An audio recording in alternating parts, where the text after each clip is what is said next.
영국과 프랑스 사이의 바다를 보면 건지섬과 저지섬이 프랑스에 바로 붙어 있습니다. 이 섬 주변의 작은 섬들을 합쳐서 채널 제도라고 하죠. 그런데 이 섬들은 누구 것일까요? 당연히 프랑스겠죠. 아닙니다. 그럼 혹시 영국? 아닙니다. 이곳은 영국 왕실령입니다. 뚱딴지 같죠?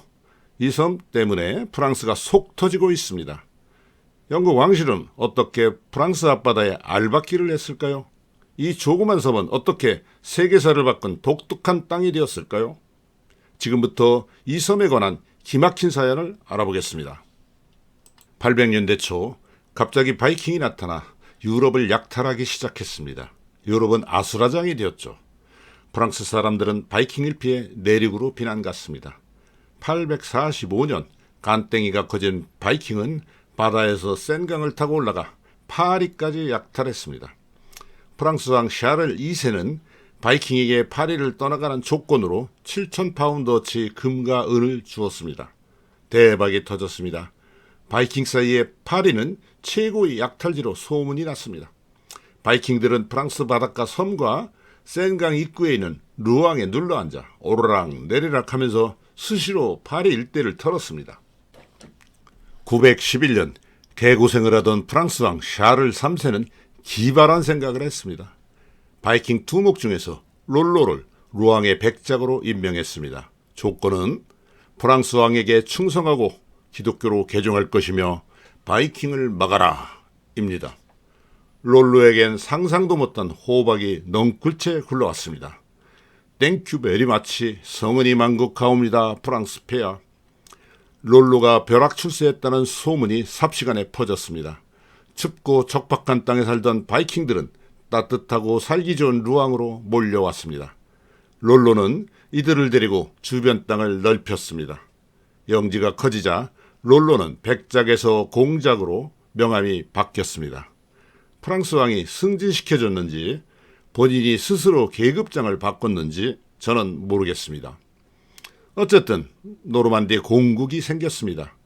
북쪽 사람 노르만족의 나라라는 뜻입니다. 프랑스 왕은 겁나기는 하지만 든든한 부하가 생겼죠. 그리고 프랑스는 바이킹의 약탈에서 벗어났습니다.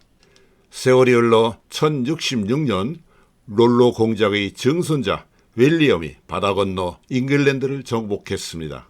잉글랜드 왕국, 지금의 영국입니다. 윌리엄은 현재 영국 왕실의 시조가 되었습니다. 별볼일 없던 바이킹의 무리가 영국을 지배하면서 세계사는 서서히 변해갔습니다. 윌리엄은 명함이 2개입니다. 영국에서는 왕이고 프랑스에서는 노르만디 공작입니까? 프랑스 왕의 신하입니다. 한 사람이 자기 나라에서는 왕인데 다른 나라에서는 신하라니 참 이상하죠? 그 후 영국 왕은 프랑스 영주들과 정략 결혼해서 마술처럼 프랑스 땅의 절반을 차지했습니다. 프랑스 왕의 직할 영지보다 5배나 컸습니다. 신하라는 놈이 감히 왕보다 땅이 크니 프랑스 왕들은 열받았습니다. 그러나 한편 두려워서 프랑스 왕들은 섣불리 손을 대지 못했습니다. 드디어 프랑스의 똘똘한 왕 필리프 2세가 등장했습니다. 때맞춰 영국에는 욕심은 많은데 어리버리한 존 왕이 즉위했습니다. 프랑스 왕은 영국 왕이 프랑스 영지를 뺏기 시작했습니다. 1204년 마침내 영국의 존 왕은 노르망디까지 빼앗겨 건지와 저지섬만 남았습니다. 영국 존 왕은 뒤늦게 열불이 났습니다. 영국 귀족들에게 세금을 왕창 뜯어 전비를 마련하고 프랑스를 침공했습니다. 그러나 대패했습니다. 세금을 왕창 뜯겨 열받은 영국 귀족들은 반란을 일으켰습니다. 귀족들은 존 왕에게 문서에 사인하라고 강요했습니다. 1215년 존 왕은 눈물을 삼키며 사인했습니다. 이 문서가 귀족들의 동의 없이 왕 마음대로 세금을 뜯지 못한다는 마그나 카르타, 즉 대헌장입니다. 대헌장은 민주주의 헌법의 초석이라고 해서 유네스코 세계 기록유산으로 등재되었습니다. 조상이 물려준 프랑스 땅을 모두 뺏기고 신하들에게 기싸대기까지 맞은 영국 존 왕은 그 이듬해 병들어 죽었습니다. 이때부터 영국 왕과 프랑스 왕은 원수지간이 되었죠.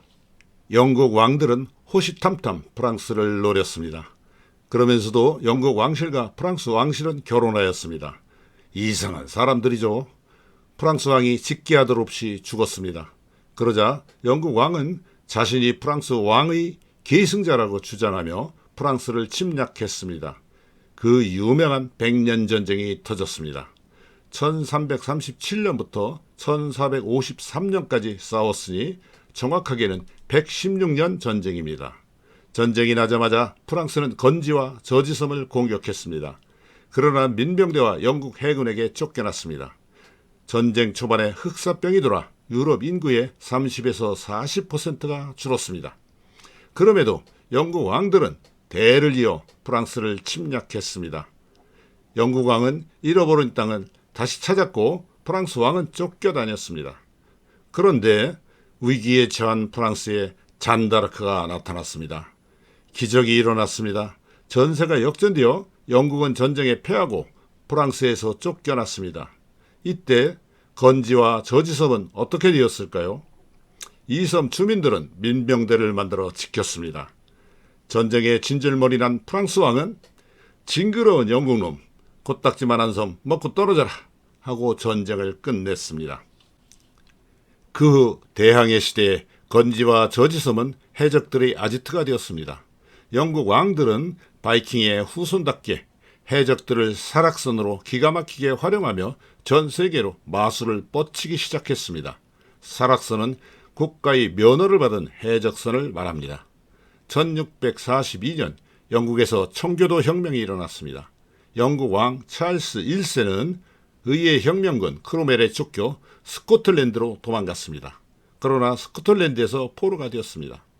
스코틀랜드는 도를 받고 찰스 1세를 크로멜에게 넘겼습니다. 그리고 혁명 법원에서 사형 선고를 받고 목이 잘렸습니다.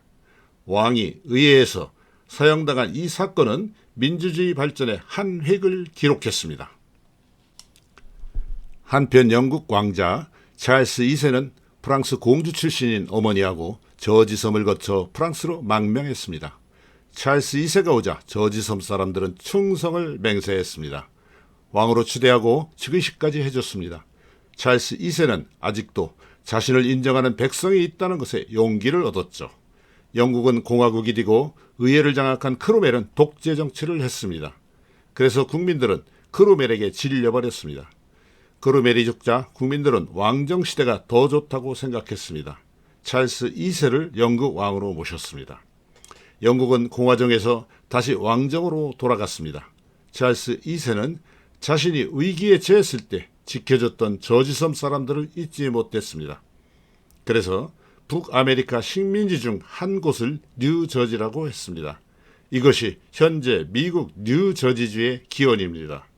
그 영국은 세계 최강의 해양국가가 되었습니다.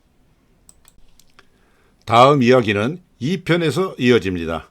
2편을 요약하면 이 조그만 건지와 저지섬이 근대에 일어났던 세계적인 전쟁에서 왜 전략적 요충지가 되었는가? 최근에 왜 영국과 프랑스 사이에 뜨거운 분쟁 지역이 되었는가? 그리고 영국과 프랑스 사이에 화약고가 될 가능성도 배제할 수 없다는 놀라운 이야기입니다. 지금까지 경청해 주셔서 감사합니다. 2편에서 다시 만나 뵙겠습니다.